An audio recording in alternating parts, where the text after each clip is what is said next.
Imagine this. Your heart stops. The monitor goes silent. A doctor looks up and quietly says, "Time of death." Everyone in the room believes the story is over. But what if your brain doesn't?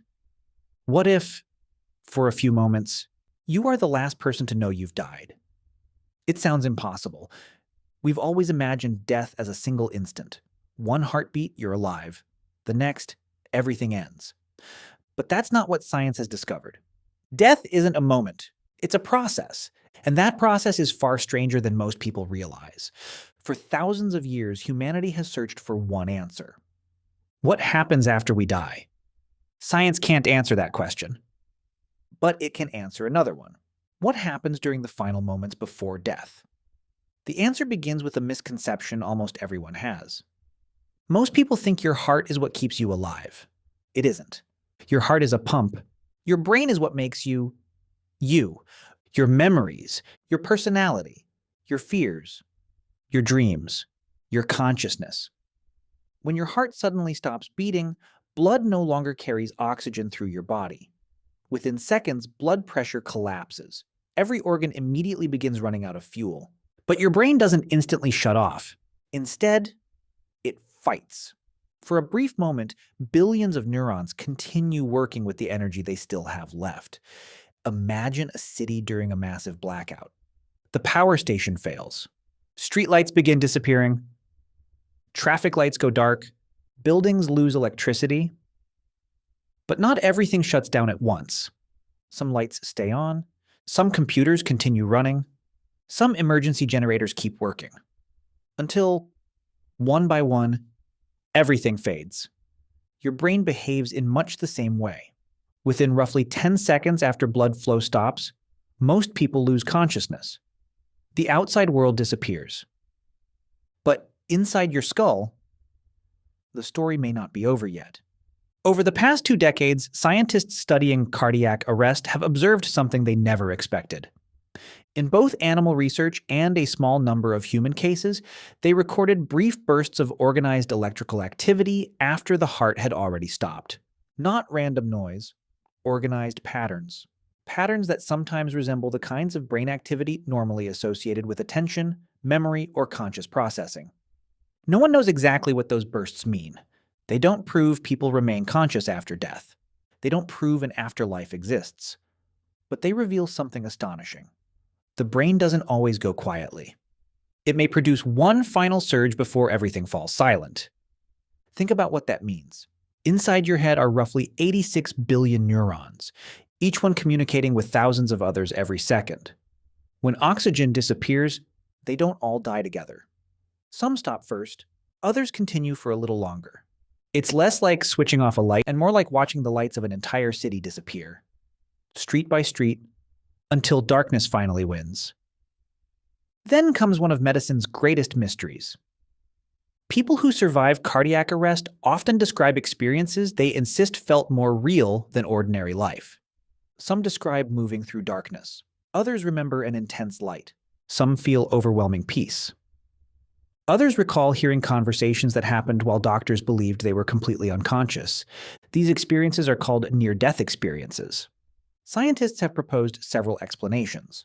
Falling oxygen levels may affect the visual system, creating tunnel vision. Changes in brain chemistry can dramatically alter perception. Powerful neurotransmitters released during extreme stress may generate vivid sensations unlike anything experienced during everyday life. These explanations account for many reports, but not all of them. Some cases remain difficult to explain. That doesn't mean they're supernatural. It simply means there are still questions science hasn't fully answered. Perhaps the most emotional discovery involves hearing. Several studies suggest hearing may be one of the last senses to disappear during the dying process. That's why doctors, nurses, and hospice workers often encourage families to keep talking to loved ones, even when they appear completely unresponsive. Researchers believe the brain may continue processing sound after many other senses have already faded. Think about that. The final voice someone hears could be yours. A goodbye. A thank you. An apology. Or simply, I love you. Eventually, the brain reaches its limit. Without oxygen, neurons lose the delicate electrical balance that keeps them alive. Communication breaks down. Brain activity becomes increasingly disorganized until, eventually, it stops completely. This is why doctors distinguish between cardiac death and brain death. A heart can sometimes be restarted.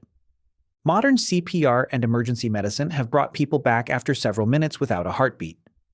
But once widespread, irreversible damage occurs throughout the brain, there is no coming back. Death isn't defined by a single heartbeat. It's defined by whether the brain can ever function again. Here's something even stranger. Your body doesn't die all at once. Different cells die at different times. Some skin cells remain alive for hours. Certain tissues survive even longer under the right conditions. Life doesn't leave your body in one dramatic moment. It leaves gradually, cell by cell, system by system, which raises one final question. Exactly when do you die? Is it when your heart stops, when you lose consciousness, when your last neuron falls silent, or when your body reaches the point where recovery is no longer possible?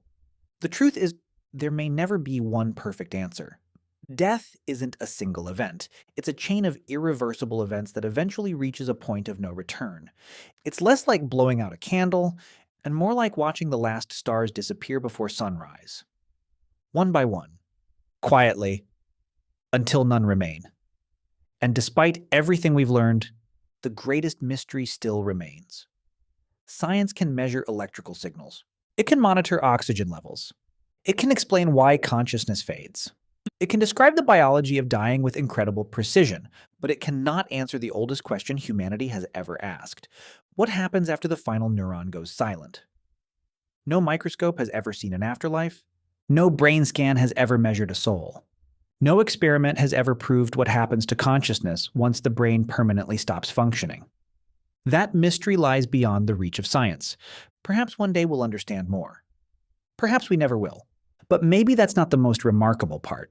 The remarkable part is that your brain, an organ weighing barely 3 pounds, spends an entire lifetime trying to understand the universe. Your final thought, your final memory, your final moment of awareness. No one can tell us exactly what they feel like, because every person who truly reaches that moment takes the answer with them. And maybe that's why death has fascinated humanity for thousands of years. Not because we know what happens next, but because it's the one mystery every human being will eventually solve, alone.